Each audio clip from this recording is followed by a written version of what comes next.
अभी आजकल क्या है, अभी तो आजकल हम कोई भी पेन लेने जाते हैं मार्केट में, 5 रुपए का, 10 रुपए का, 20 रुपए का, 50 रुपए तक का पेन आराम से ठीक ठाक आ जाता है। तो पहले क्या होता था, पहले ना इंक पेन चला करते थे, फाउंटेन पेन। तो फाउंटेन पेन जो है, फाउंटेन पेन प्लास्टिक का नहीं बनता था, एक स्पेशल प्लास्टिक होती थी, एबोनाइट बोलते थे उसको, एबोनाइट, EBONITE, एबोनाइट। तो एबोनाइट के मटेरियल का वो पेन बनता था। उस पेन को हमने ऐसे करके अपना कंधे पे, शर्ट पर, कहीं पर भी उसको हमने थोड़ा सा घिसा, थोड़ा सा रब किया।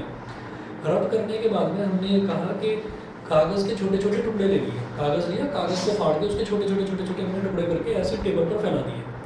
और फिर वो जिसको पेन को हमने अपनी कोट की स्लीव पर या स्वेटर की स्लीव पर हमने ऐसे रब करा था, उसको उन कागज़ के टुकड़ों के पास लेकर आए, तो क्या होता है कि वो कागज़ के टुकड़ों को ना अट्रैक्ट करता है अपनी तरफ, तो वो चिपक यस जाते सर, हैं। इलेक्ट्रोस्टैटिक जैसा कुछ कहते हैं आई थिंक। हाँ, तो इसको बोलते हैं electrostatic force of attraction.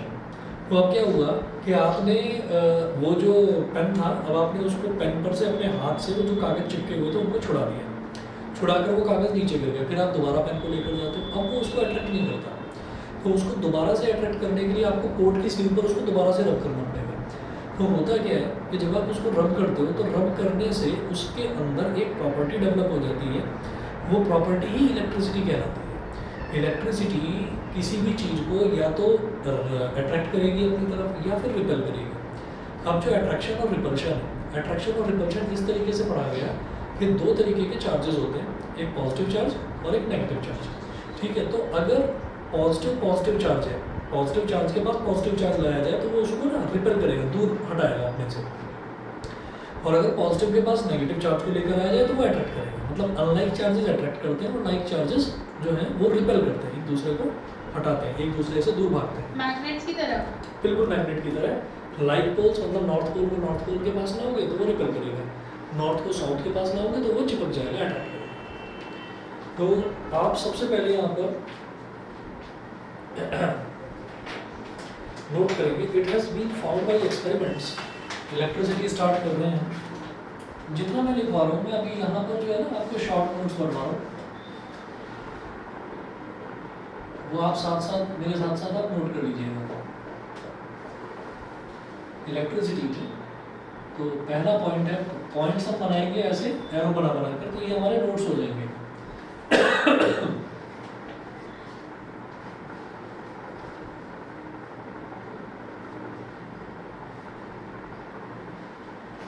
It has been observed, it has been observed by experiments that there are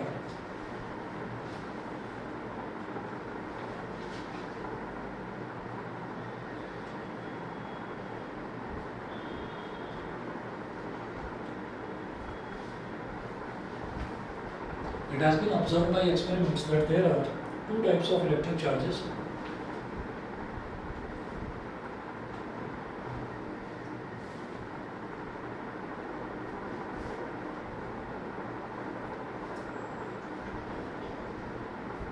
That there are two types of electric charges, positive charges and negative charges.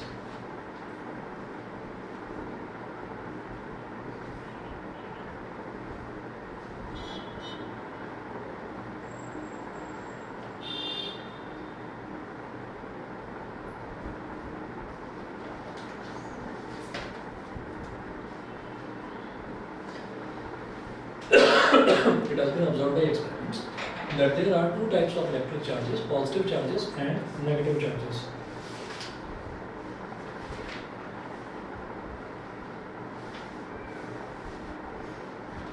उसके बाद लिखेंगे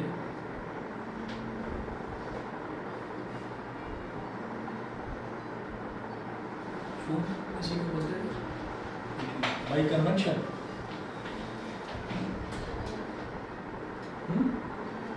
अरे मैंने तो मेरा है।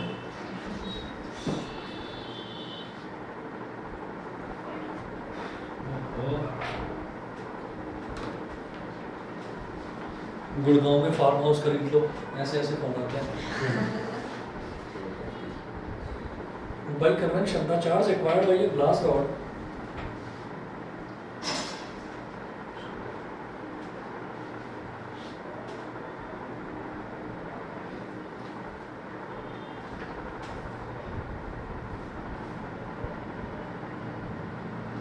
Bye convention the charge acquired by a glass rod, bracket में लिखे हैं rubbed with a silk cloth,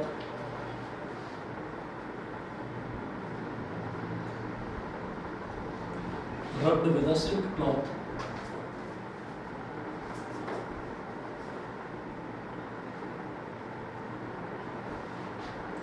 By convention, the charge acquired by a glass rod, bracket में लिखिएगा rubbed with a silk cloth, is called positive charge.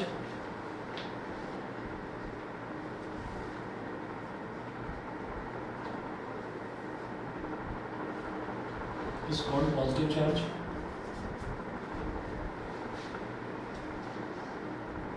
And the charge acquired by an ebonite rod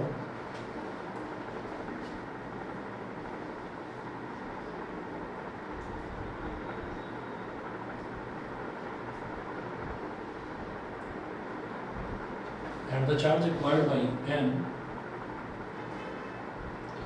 ebonite, मैंने बताया ना ebonite एक material होता है, ebonite rod rubbed with a woolen cloth,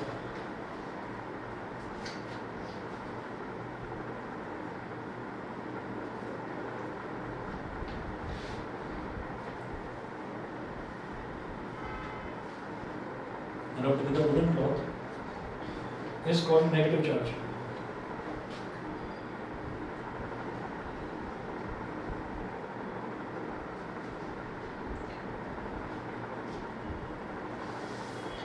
तो ये क्या हुआ शुरुआत में, मतलब बहुत पहले जब कभी ये पता भी नहीं था कि इलेक्ट्रिसिटी नाम की क्या चीज़ होती है, तो तब कुछ एक्सपेरिमेंट्स करे गए। तो वो एक एक्सपेरिमेंट ये था कि हमारे पास ग्लास रॉड है और ग्लास की रॉड को हमने रेशम का जो कपड़ा होता है, सिल्क होता है, सिल्क के साथ हमने थोड़ा सा घिस दिया। घिसने के बाद हमने क्या करा कि बहुत हल्की हमने कोई सब्सटेंस ले लिया, जैसे कि जो बर्ड्स होते हैं उनके फैदर ले लिए हमने, तो वो फैदर इतने हल्के होते हैं कि वो अट्रैक्ट हो गए उसकी तरफ, किसकी तरफ, ग्लास रॉड। तो ग्लास रॉड पर जो चार्ज एक्वायर हुआ उसको बाई कन्वेंशन मतलब शुरुआत में ये रूल मान लिया गया कि ये पॉजिटिव चार्ज है। उसके बाद फिर ये हुआ and the charge acquired by an ebonite rod को लिया और एबोनाइट रॉड को किसी वुलन क्लॉथ पर हमने रब कर दिया। तो वुलन क्लॉथ पर रब करने के बाद उसके ऊपर जो चार्ज एक्वायर हुआ उसको हमने बाई कन्वेंशन मतलब रूल हमने ऐसे ही मान लिया शुरुआत में कि वो नेगेटिव चार्ज है उसके ऊपर। हालांकि ये किस तरीके से डेवलप होते हैं ये मैं डिटेल में कराऊंगा आपको केमिस्ट्री में कि किस तरीके से पॉजिटिव और नेगेटिव चार्ज क्या होते हैं। शॉर्ट में आपको एक चीज़ बताता हूँ, 9th क्लास में आपने शायद करी होगी ये। ऐसा होता है, एग्जाम्पल के तौर पर आप मान कर चलिए कि मेरे पास सोडियम है,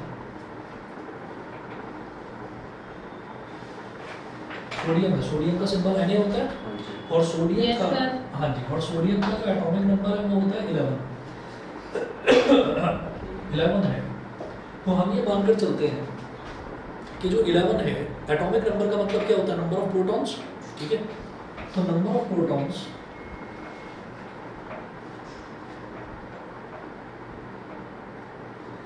प्रोटॉन्स होंगे 11।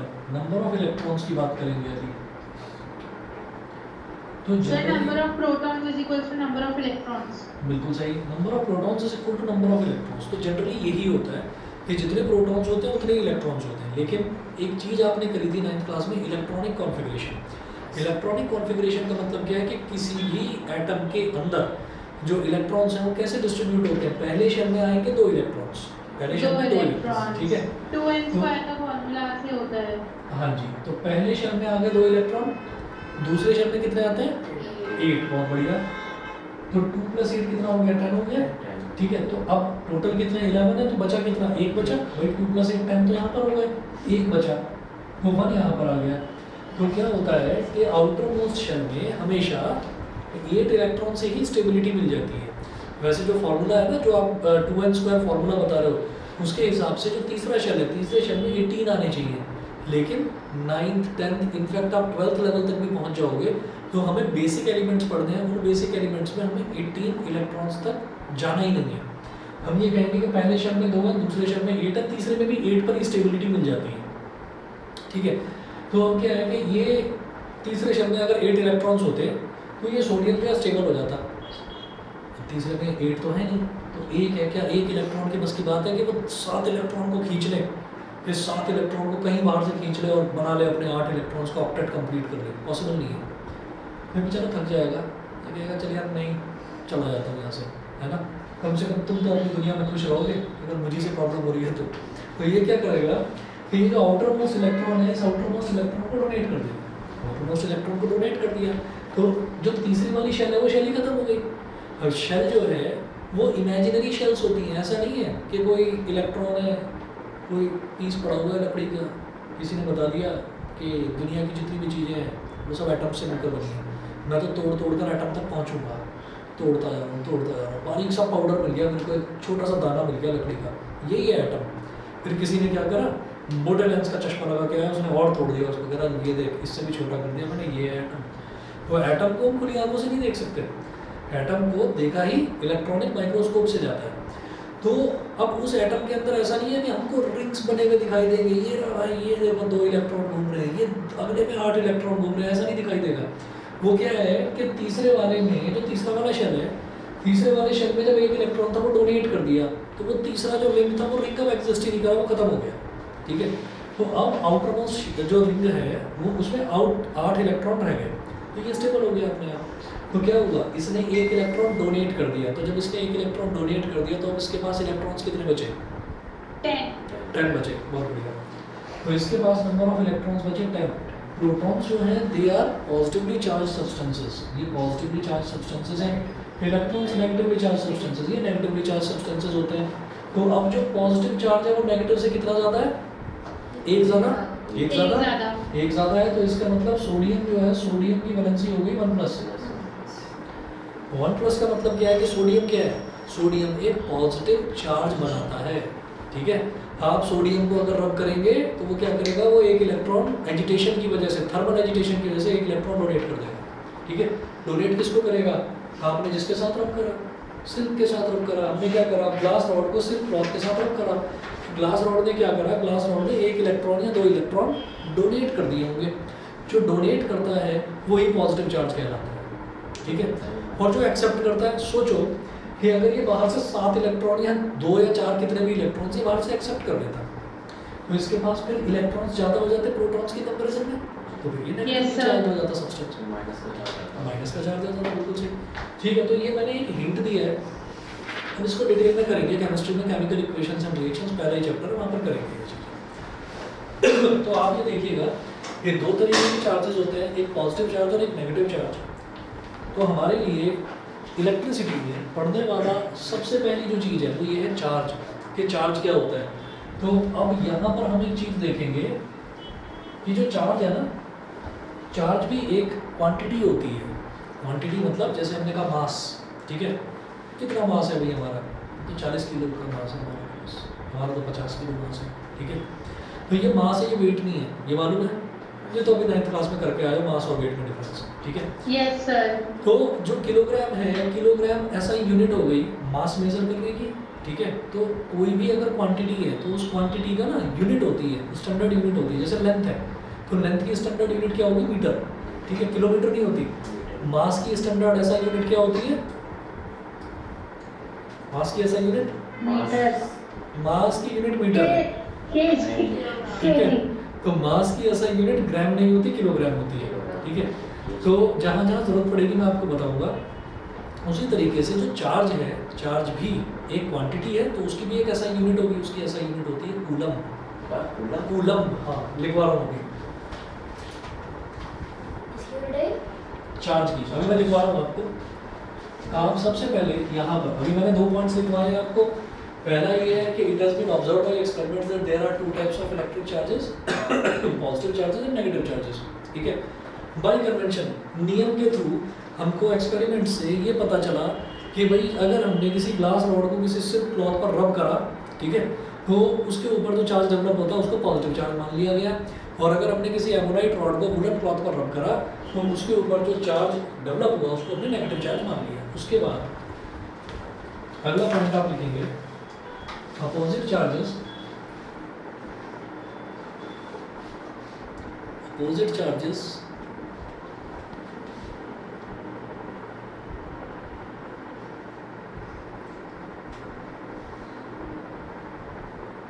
opposite charges or unlike charges opposite charges or unlike charges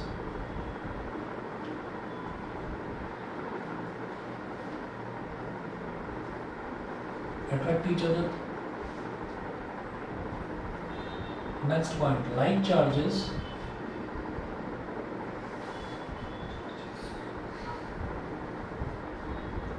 repel each other.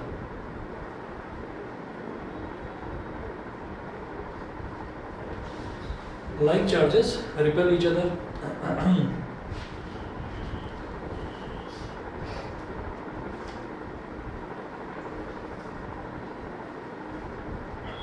The SI unit of electric charge is coulomb.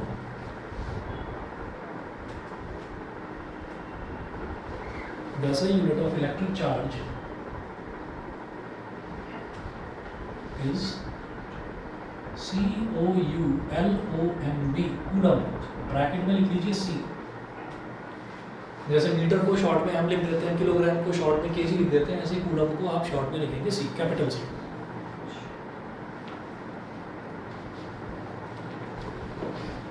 अगला लिखेंगे a proton has a standard charge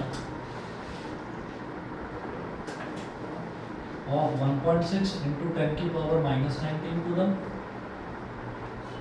whereas an electron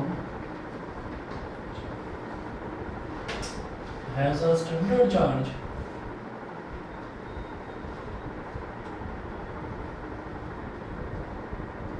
of minus 1.6 into 10 की power minus 19 coulomb. ये standard value है. जैसे एक Avogadro number याद करा होगा लास्ट ईयर 6.022 into 10 की पावर 23. ठीक है, इसी तरीके से 1.6 into 10 की पावर minus 19 कूलम, ये इलेक्ट्रॉन का और प्रोटॉन का दोनों का यही सेम वैल्यू होती है. बस इलेक्ट्रॉन का क्योंकि वो नेगेटिवली चार्ज है तो माइनस लगा दिया, प्रोटॉन क्योंकि पॉजिटिवली चार्ज है तो उस पर प्लस लगा दिया. बस इतना होता है. हालांकि अगर मुझे न्यूमेरिकल्स में ज़रूरत पड़ती है तो न्यूमेरिकल्स में मैं नेगेटिव वैल्यू ना लेकर मैं सिर्फ उसका मैग्नीट्यूड लेता हूँ. मैग्नीट्यूड का मतलब क्या है? वैल्यू. मैग्नीट्यूड का होता है मतलब होता है वैल्यू. फॉर एग्जांपल कोई आपसे कह दे भाई एक काम कर, फटाफट 10 किलोमीटर पर आवर की स्पीड से दौड़ना शुरू कर. तो अब अगर आप एक साइंस के स्टूडेंट हो तो आप पागलों की तरह दौड़ना शुरू करोगे, कभी इधर कभी उधर कभी उधर ऐसे दौड़ोगे. ठीक है, और किसी ने कोई कह के कर क्या रहा है भाई, ये तो कर क्या रहा है, ये क्या कोई तरीका है दौड़ने का, सीधा सीधा दौड़ना. अब आप उसको कहोगे भाई देखो ऐसा है, तुमने मेरे को सिर्फ मैग्नीट्यूड बताया था, डायरेक्शन नहीं बताई. डायरेक्शन बोलोगे जब बोलोगे कि वेक्टोरिकली दौड़ना है, वेक्टर क्वांटिटी स्केलर क्वांटिटी जानते हैं, वेक्टोरिकली दौड़ना है तो मैं डायरेक्शन में दौड़ूंगा. मेरे को बोल देते कि नॉर्थ डायरेक्शन में दौड़ना है तब मैं दौड़ूंगा, नहीं तो मैं तो अंधाधुंध भी दौड़ूंगा फिर इधर उधर कहीं भी. ठीक है, तो जिस चीज़ की डायरेक्शन होती है उसको बोलते हैं वेक्टर क्वांटिटी, जिसकी डायरेक्शन नहीं होती उसको बोलते हैं स्केलर क्वांटिटी. तो ये जो चार्ज है ना, चार्ज स्केलर क्वांटिटी होता है. ठीक, इसकी कोई डायरेक्शन नहीं होती. तो इसलिए हम क्या करते हैं, हम सिर्फ इसकी वैल्यू लेते हैं. अगर इलेक्ट्रॉन का क्वेश्चन आता है तो भी 1.6 इंटू 10 की पावर माइनस 19. अगर प्रोटॉन का आता है कि प्रोटॉन का चार्ज निकालिए तो भी 1.6 इंटू 10 की power minus 19. Yes, charge is a scalar quantity. देखेंगे charge is a scalar quantity.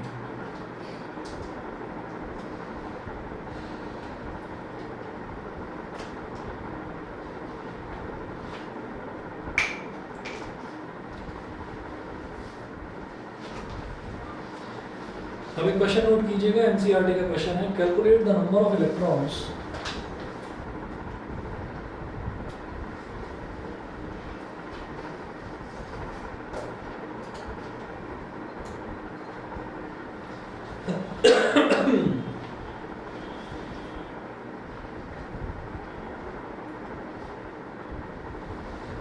calculate the number of electrons constituting 1 coulomb of charge.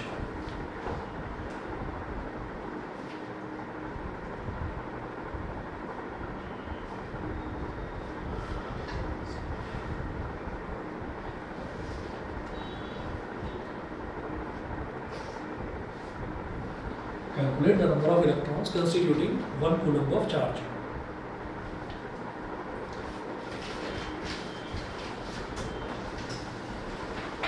Note कर लिया? यस सर, कर लिया नोट. ठीक है.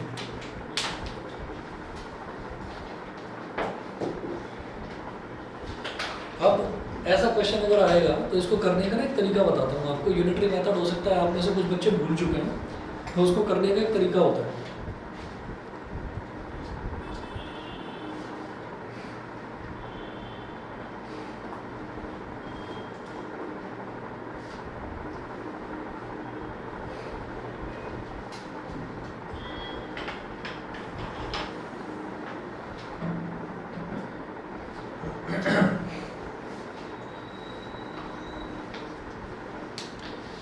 अगर किसी ने बोला आपको कि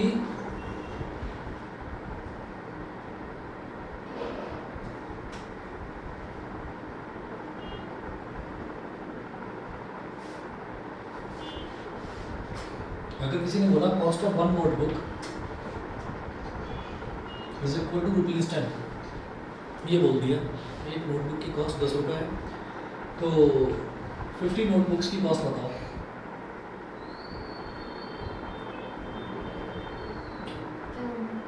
कितनी हो जाएगी? 500। तो ये कैसे हो Yes, गया? sir. हाँ जी, ये कैसे हो गया? आपने वन वाले में वन की कॉस्ट 10 रुपये है, तो 50 की कितनी हो गई? 50 × 10 ₹500। अब जरा देखिएगा उल्टा, कोई ये बोलता है कि भाई मुझे एक बात बताओ कि इन 550 इन ₹550 how much notebooks can be bought? 55. 55, ठीक है। लेकिन आप लोग होशियार को आपने बता दिया, लेकिन क्या है कि हमें ये मानकर चलना है कि हम बिल्कुल बेसिक से हम स्टार्ट करते हैं, हमें कुछ भी नहीं पता। तो हम कैसे करेंगे इस चीज़ को? देखिए क्या है कि कई बार क्या है कि आपसे ये पूछा जा सकता है कि कितने रुपए में 50 नोटबुक्स आएंगी, और कई बार ये पूछा जा सकता है कि इतने रुपए में कितनी नोटबुक्स आ जाएं। तो कई बार ये पूछा जा सकता है कितना रुपया, और कई बार उसी चीज़ में ये पूछा जा सकता है कि कितनी नोटबुक्स, ठीक है। तो जो चीज़ कैलकुलेट करने के लिए बोली जाएगी ना, उसको इक्वेशन बनाकर राइट हैंड साइड पर रखेंगे। दोबारा सुनो, जो चीज़ हमसे पूछा जाएगा कि ये कैलकुलेट करना है, इक्वेशन बना के उसको राइट हैंड साइड पर रखना है। कैसे? इन्होंने बोला इन ₹550 हाउ मच नोटबुक्स, तो क्या नोटबुक्स, क्या कैलकुलेट करना है? नोटबुक्स। तो नोटबुक्स को राइट हैंड साइड पर रखूंगा, तो ये मेरे को ओरिजिनली दे रखा था, मैं यहाँ लिखूंगा ऐसे, इसी स्टेटमेंट को पलट कर ₹10 is the cost of one notebook, ठीक है। इसको नोट करने की जरूरत नहीं है, या चाहे तो रफ में नोट कर देना, उसके बाद फिर इस क्वेश्चन को करवाऊंगा। ₹10 is the cost of one notebook, तो उसके बाद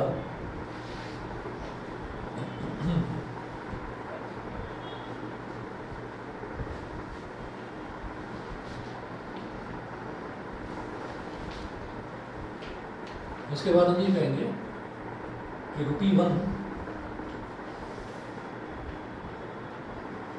₹10 is the cost of one notebook, तो ₹1 इज द कॉस्ट ऑफ, जो ये जब मैं वन के लिए निकालता हूँ ना कोई चीज़, तो ये चीज़ जो है डिनोमिनेटर में चली जाती है, is the cost of 1/10 notebook.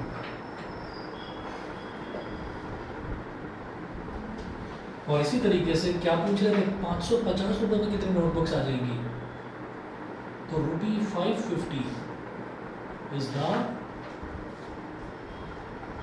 Cost of.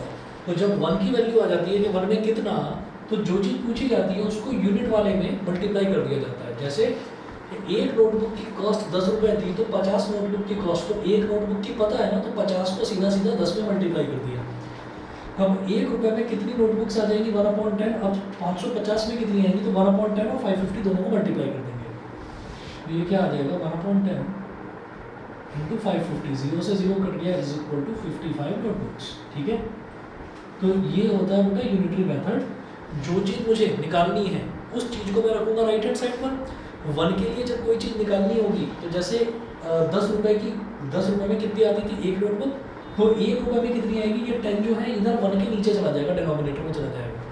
हो सकता है 10 रुपये में आती 2 नोटबुक्स, तो फिर ₹1 में कितनी आती, ये 10 2 के नीचे चला जाता, 2/10 बन जाता है। समझ गए?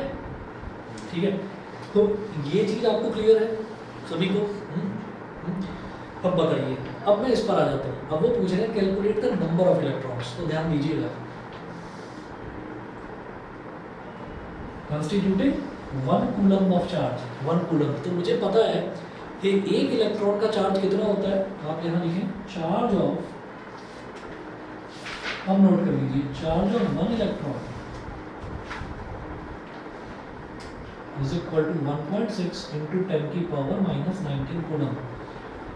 क्योंकि charge is a scalar quantity, इसलिए मैंने नेगेटिव साइन नहीं लगाया है, because charge is a scalar quantity. ठीक है, अब नेगेटिव साइन नहीं लगाया। जैसे मान लीजिए कोई आपसे बोलता है ना कि आप अपने स्कूल की तरफ जाइए और आप जाइए 20 किलोमीटर पर आवर की स्पीड से अपने स्कूल की तरफ जाओ। ठीक है, तो आपकी स्पीड हो गई 20 किलोमीटर पर आवर, लेकिन जब आप स्कूल से अपने घर की तरफ आ रहे हैं तो आपकी वेलोसिटी कहलाएगी माइनस का 20 किलोमीटर पर आवर। तो माइनस साइन सिर्फ ये इंडिकेट करता है कि जो शुरुआत में आपने वेलोसिटी ली थी, अब आप उसके अपोजिट डायरेक्शन में जा रहे हैं। अगर मैं आपकी तरफ बढ़ रहा हूँ, मेरी वेलोसिटी पॉजिटिव है, ठीक है, तो अगर आप मेरी तरफ बढ़ रहे हो या मैं आपसे दूर जा रहा हूँ तो फिर मेरी वेलोसिटी नेगेटिव कहलाएगी। तो नेगेटिव का सिर्फ इतना मतलब होता है, और जब मैं स्केलर की बात कर रहा हूँ तो मैं नेगेटिव साइन यहाँ पर नहीं लूँगा। ठीक है, तो charge of 1 electron is this. लेकिन पूछ क्या रहे हैं वो कह रहे हैं calculate the number of electron. भाई इलेक्ट्रॉन निकालने हैं मेरे को, calculate the number of electrons. तो इसका मतलब इसी चीज़ को पलट कर लिखूंगा। जो चीज़ कैलकुलेट करनी है उसको कहाँ रखेंगे, राइट हैंड साइड पर। समझ रहे हैं?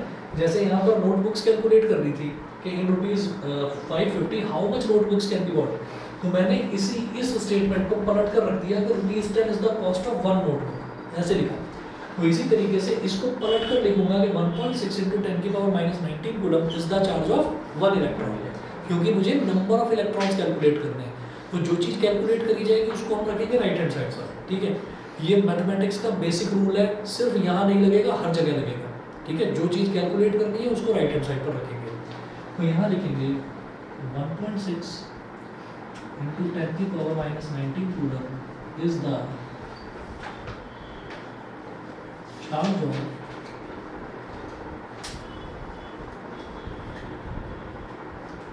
is the charge of 1 electron.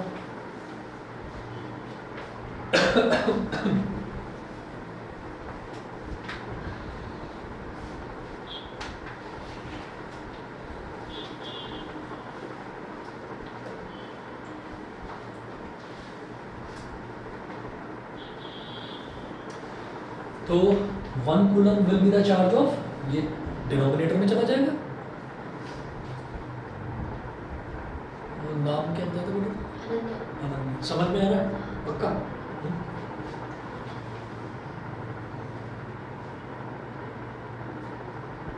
It implies that 1 coulomb is the charge of 1 upon 1.6 into 10 की पावर माइनस 19 कूलम।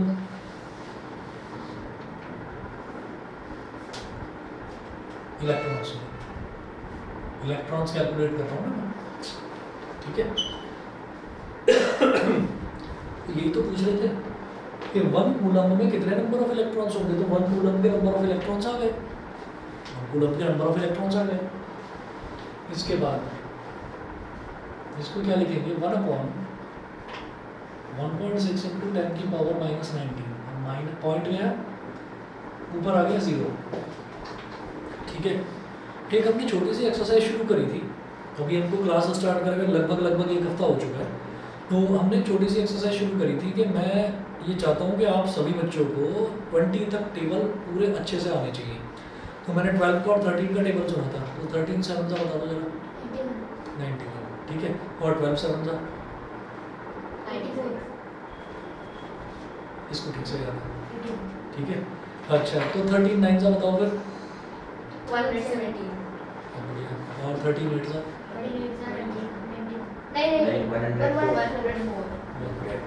तो देखिए क्या है कि ये जो टेबल है, ये टेबल आपको बहुत काम आएंगे। और आई थिंक ये कब की बात है, सैटरडे या फ्राइडे की बात है, होली के जस्ट बाद की बात है। तुम दोनों ही थे बस क्लास में, थर्सडे की बात है शायद। हाँ, तुम दोनों ही थे बस उस दिन, तुमसे ही बोला था मैंने कि करके आना है। तो अब आप सब लोगों के लिए भी बता रहा हूँ, 12, 13 मैं भी और थी, 14। क्या चीज? सर मैं भी थी क्लास में। हाँ तुम भी थी, ठीक है। तो 12, 13 और 14, अब ये 3 टेबल याद करके आने और सबको याद करके आने और ऐसे ही सुनना, 12 3 जा, 13 7 जा, इस तरीके से। अच्छा, इससे होता क्या है कि कुछ चीज़ें ना आसान हो जाती है, हमारी कैलकुलेशन आसान हो जाती है। एक चीज़ हमेशा याद रखना, 2 के जितने भी मल्टीपल्स हैं, एक्चुअली 2 की जो पावर्स हैं, सारे मल्टीपल्स तो नहीं, 2 की पावर्स, जैसे 2 की पावर 1 ये हो गया 2, 2 की पावर 2 ये हो गया 4, 2 की पावर 3 8, 2 की पावर 4 16, 2 की पावर 5 32। तो ये जो 2 की पावर है ना जितनी भी, ये अगर डिनोमिनेटर में है तो ये न्यूमरेटर को काट देंगी, पूरा काट देंगे, मतलब पूरा डिवाइड कर देंगी। तो नीचे क्या लिखा हुआ है, 16 लिखा हुआ है, मैंने पॉइंट उड़ा दिया तो ऊपर 10 आ गया, तो ये इसको पूरी तरीके से डिवाइड कर देगा, अच्छे से डिवाइड कर देगा। तो आप क्या करें, ये 10 की पावर -19 है, ऊपर जाकर +19 हो जाएगा, ठीक है।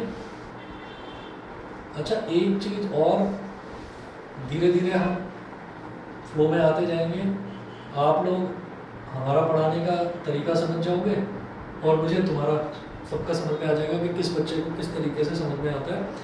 कई बार क्या है कि हमसे भी गलती हो जाती है। गलती किस चीज़ में? गलती इस चीज़ में कि हम जज नहीं कर पाते ठीक से। कैसे, क्या जजमेंट क्या है? जजमेंट ये है कि आजकल ना एक नई हवा चल रही है सारे स्टूडेंट्स का। क्या ये पूछ लिया कि सर समझ में आ रहा है? हाँ सर आ रहा है, यस, ठीक है। लेकिन जनरली टीचर जो है ना वो शक्ल देखकर बता देता है कि किसको समझ में आया है, किसको नहीं आया है। तो कई बार ऐसा होता है कि मुझे भी ऐसा लगेगा कि हाँ आ गया, आप इतने ज़बरदस्त एक्टर हो, आपने बोल दिया, बस समझ गया।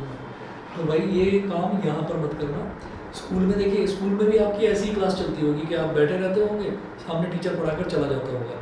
तो आप यहाँ पर पढ़ने आ रहे हैं, पैसा भी पे कर रहे हैं, टाइम भी इन्वेस्ट कर रहे हैं। तो आपको ये ध्यान रखना है कि कोई ये ना सोचे कि यार ये ना मेरे को लल्लू समझेगा तो मैं सवाल नहीं पूछूंगा, ठीक है, ये मेरे को बेवकूफ़ समझेगी तो मेरे को सवाल नहीं पूछना। तो भाई कोई भी चीज़ है ना, तो मैं किसी को लल्लू नहीं समझने वाला, ठीक है। तो किसी को कोई भी सवाल पूछना है, बेसिक से बेसिक भी पूछना है, बेवकूफ़ों वाला सवाल भी पूछना है, भाई पूछ लेना, मुझे बुरा नहीं लगने वाला, क्योंकि मैं यहाँ पर बैठा ही इस वजह से हूँ। और जब आपका रिजल्ट आएगा तो आपसे ज़्यादा मेरे को खुशी होगी। तो इस चीज़ का ध्यान रखना, और दुख भी होगा, अगर रिजल्ट खराब आएगा तो दुख भी होगा। तो इसलिए कहीं पर कोई भी चीज़ रह ना जाए, ठीक है, कुछ भी डाउट हो बेफिक्र होकर पूछना, क्योंकि यहाँ पर वो प्रॉब्लम नहीं होनी ना। जैसे स्कूल में टीचर के ऊपर अलग प्रेशर रहता है, वहाँ पर ये है कि जो आपके इंचार्ज होते हैं और वाइस प्रिंसिपल कितना हो गया, वो बस यही पूछते रहते हैं कितना हो गया। वो कभी ये नहीं पूछते कि बच्चों के समझ में आया कि नहीं आया। तो उनके पास लिमिटेड टाइम होता है। भाई अगर कभी भी ऐसा होगा कि मुझे लगेगा कि मेरे पास टाइम कम पड़ रहा है, मैं आपकी एक्स्ट्रा क्लासेस ले डालूंगा, सिलेबस कंप्लीट करवाने की मेरी जिम्मेदारी है, ठीक है। तो यहाँ पर टाइम की चिंता मत करना और बेफिक्र होकर पूछना, कोई भी चीज़ हो, कोई चीज़ के ये यार तो सर ये कहेंगे कि यार इसको तो स्क्वायर रूट तक निकालना नहीं आता, कोई बात नहीं, भूल जाते हैं बच्चे ही, तो क्या हो गया, तो पूछ लेना। देखिए अब क्या हुआ, ये मेरे को याद रखना है कि अगर डिनोमिनेटर में कहीं पर भी 2, 4, 8, 16, 32 ऐसा मिलता है तो ये न्यूमरेटर को डिवाइड कर ही देगा, चाहे ऑड नंबर हो चाहे इवन नंबर हो, न्यूमरेटर में कुछ भी हो। नीचे 16 है ना, तो 2 की पावर 4 है तो ये डिवाइड कर देगा, करते हैं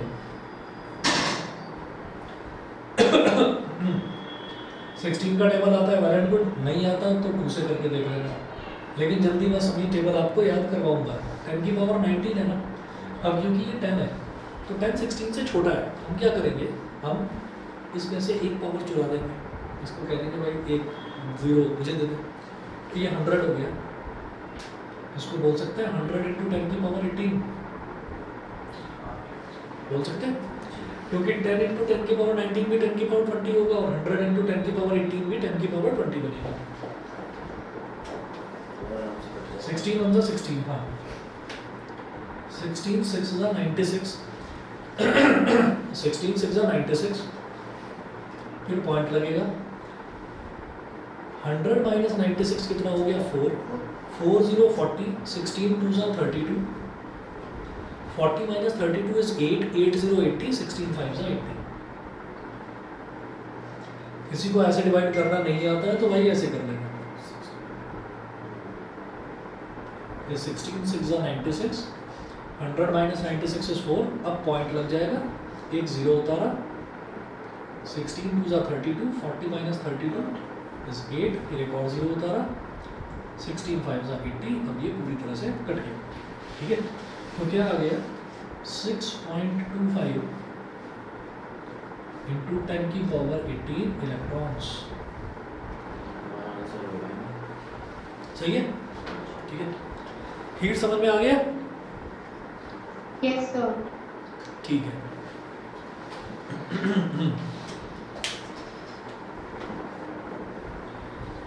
अपने टीचर से बना कर रखते हैं या झगड़ते हैं?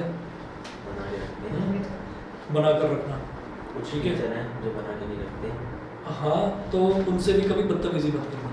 हमारे एक टीचर थे, आपको एक छोटी सी स्टोरी सुनाता हूँ। हमारे एक टीचर थे, मैं 10th क्लास में था। 10th क्लास में मैं कब था, 23 साल पहले, 2000 में। तो तब मैं एक टीचर थे हमारे, इंग्लिश वाले सर थे, उनसे पढ़ने जाता था, बहुत ज़बरदस्त पढ़ाते थे और सुबह 5:30 बजे बुलाते थे पढ़ाने के लिए। और एक कंडीशन होती थी, ऐसे देखते थे गुस्से में, नहा कर नहीं आया, निकल यहाँ से। जो नहा कर नहीं आया सुबह 5:30 बजे तो निकल यहाँ से, ठीक है। देख लेते थे, एक बार बाल गीले करके आया ना, सिर्फ नहा कर नहीं आया, नहीं सर नहा के आया, नहा के आया, अच्छा दांत दिखा, दांत दिखा दिए, चल ठीक है, ऐसे लग नहीं रहा कि नहा के आया, चल बैठ गए। अब उसके बाद कमर सीधी करके बैठ रहा है। और अगर किसी बच्चे ने जमाई ले ली तो उसकी डांट पड़ती थी। तो वो हमारे 10th क्लास के टीचर थे, अभी टोन बजी थी ना मैसेज की, तो ये अब रिटायर हो चुके हैं, एज हो गई है कि ये रोज़ कुछ ना कुछ लिखते हैं और रोज़ 9 बजे के आसपास इनका मैसेज आता है, सुनाता हूँ आपको।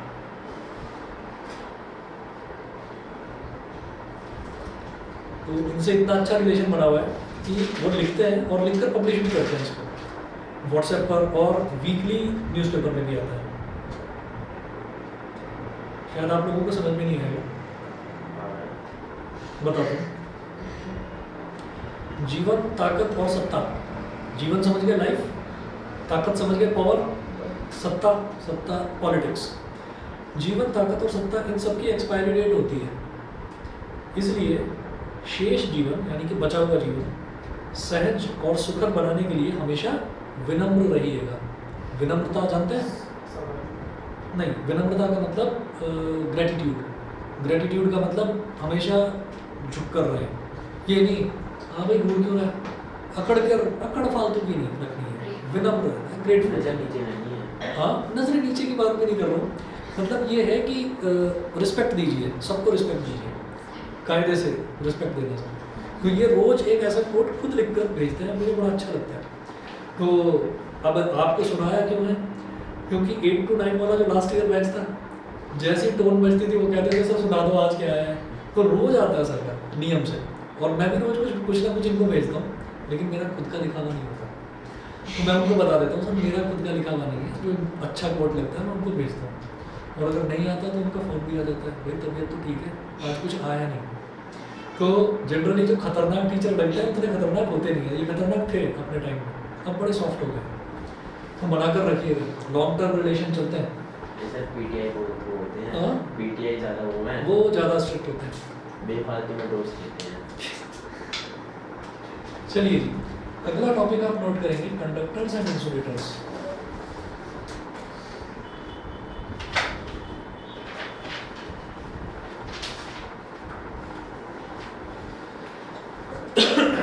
Conductors and insulators.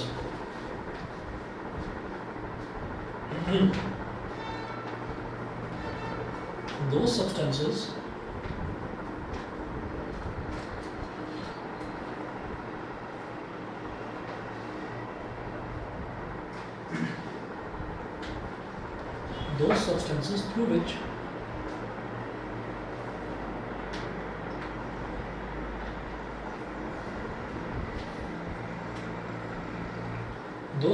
through which electricity can flow are called conductors.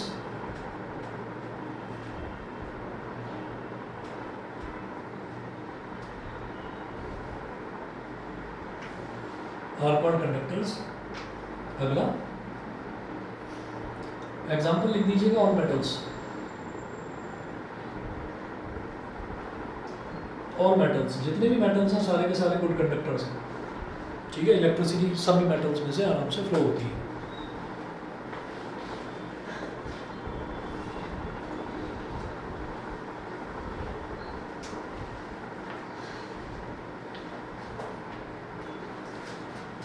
Next point,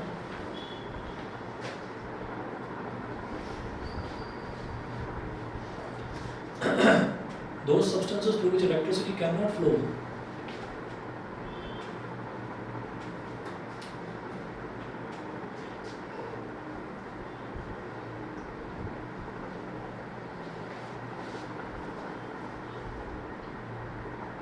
heat दिखाई दे रहा है, रिफ्लेक्शन तो नहीं पड़ रहा है इधर? नहीं सर, विजिबल है, रिफ्लेक्शन नहीं पड़ रहा। ठीक है।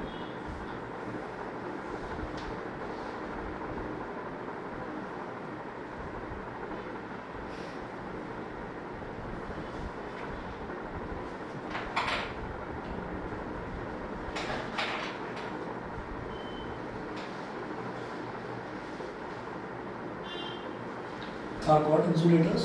Example,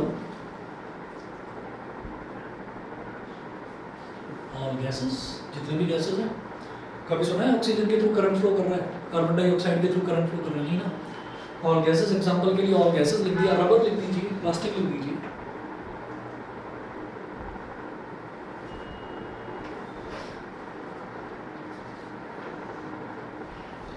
ये जो चीज है all gases,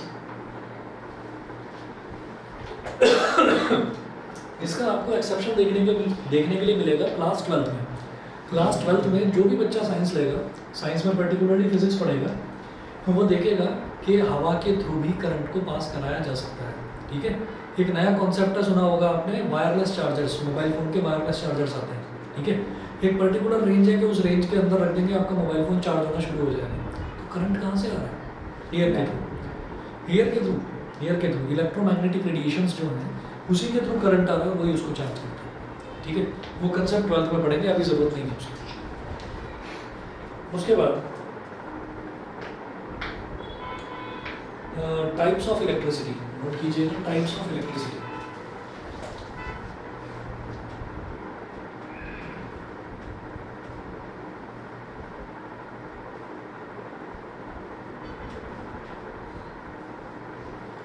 Types of electricity. Electricity can be classified into two parts.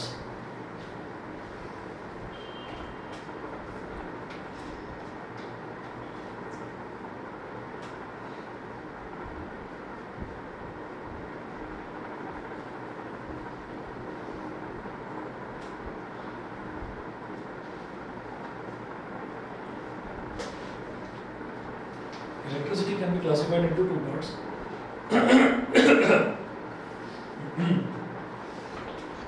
Excuse me sir. हाँ जी बोलिए। सर जब इलेक्ट्रॉन की डिस्कवरी हुई थी, हाँ तो थॉमसन ने इलेक्ट्रिसिटी को क्या ऐसे ही तो पास किया था, लो प्रेशर और हाई वोल्टेज पे? हाँ जी, क्या था कि जो इलेक्ट्रिसिटी है ना, उसने क्या करा था, उसने एक वोल्टेज प्रोवाइड करवाई थी थ्रू अ डिस्चार्ज ट्यूब। और डिस्चार्ज ट्यूब में जब उसने देखा था कि एनोड से कैथोड की तरफ कुछ पार्टिकल्स जा रहे हैं, वो एनोड होता है पॉजिटिव टर्मिनल और कैथोड होता है नेगेटिव टर्मिनल। तो जो चीज़ एनोड से दूर भाग रही है, यानी कि पॉजिटिव टर्मिनल से दूर भाग रही थी, तो उन्होंने कहा कि अच्छा पॉजिटिव से दूर भाग रहा है तो ये पॉजिटिव चार्जेस ही होंगे, क्योंकि पॉजिटिव चार्जेस ही पॉजिटिव को रिपेल करेंगे, तभी वो दूर भाग रहा है। और कैथोड यानी कि नेगेटिव टर्मिनल की तरफ जा रहे हैं। तो इस तरीके से प्रोटॉन्स की डिस्कवरी हुई थी और इलेक्ट्रॉन्स की जस्ट उसके उल्टे तरीके से। फिर कुछ पार्टिकल्स एनोड से दूर भाग रहे थे, एनोड यानी कि कैथोड से दूर भाग रहे थे यानी कि नेगेटिव टर्मिनल से, और वो एनोड की तरफ जा रहे थे। तो इस तरह से इलेक्ट्रॉन की डिस्कवरी हुई थी। ये तो सर इसका ये मतलब है ना कि गैसेस से तो पास की जा सकती है इलेक्ट्रिसिटी। हाँ, लेकिन एक डिस्चार्ज ट्यूब में, डिस्चार्ज ट्यूब का मतलब ये होता है कि वो पूरी तरीके से सील्ड बंद होगी चारों तरफ से। अच्छा हाँ ठीक है। Electricity can be classified into two parts. पहला देखेंगे स्टैटिक इलेक्ट्रिसिटी।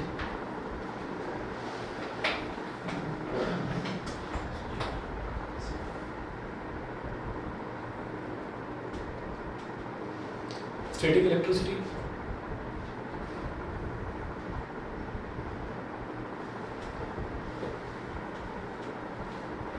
स्टैटिक इलेक्ट्रिसिटी में नोट कीजिएगा, the in static electricity the electric charges remain at rest.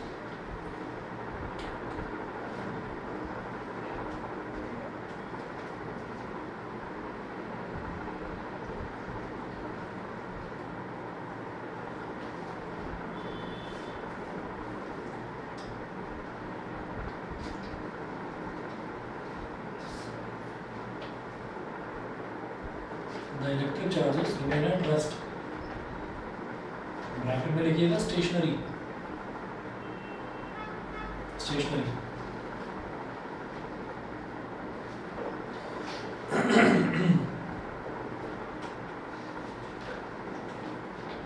यहाँ लिखें the charge acquired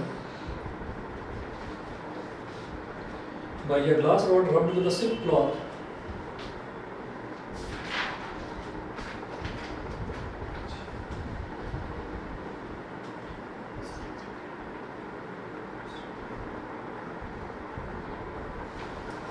rubbed with a silk cloth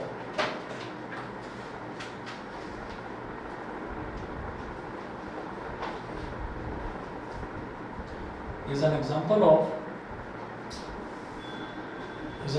of static electricity.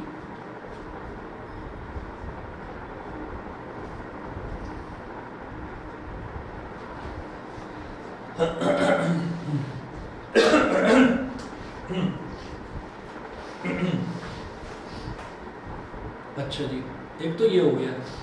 उसके बाद जो दूसरी टाइप है वो है करंट इलेक्ट्रिसिटी। फर्स्ट टाइप है स्टैटिक इलेक्ट्रिसिटी और दूसरी टाइप है करंट इलेक्ट्रिसिटी।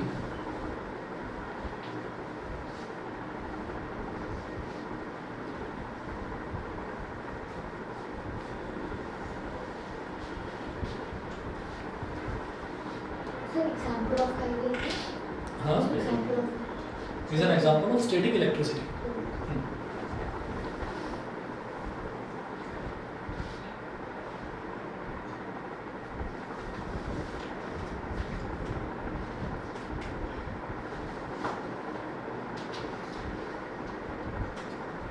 सेकंड लिखें करंट इलेक्ट्रिसिटी, इसमें लिखें in current electricity the electric charges are in motion.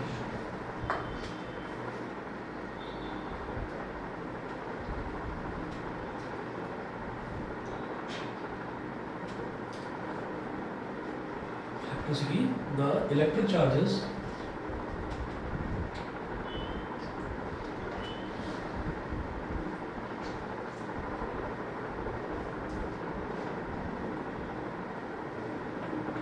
in current electricity the electric charges are in motion and produce an electric current.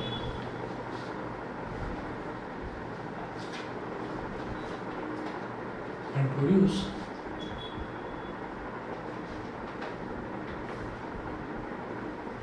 an electric current. The electricity which we use in our homes is current electricity.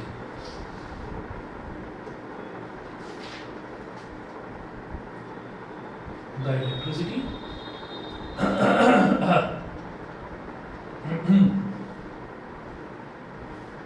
which we use in our homes is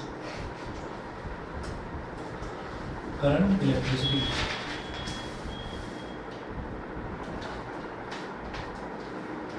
इतना करिए, ठीक है। बाकी next class में कराऊंगा और जितना मैंने करवाया है इसमें से कोई भी चीज़ किसी भी बच्चे से पूछ सकता हूँ, ठीक है।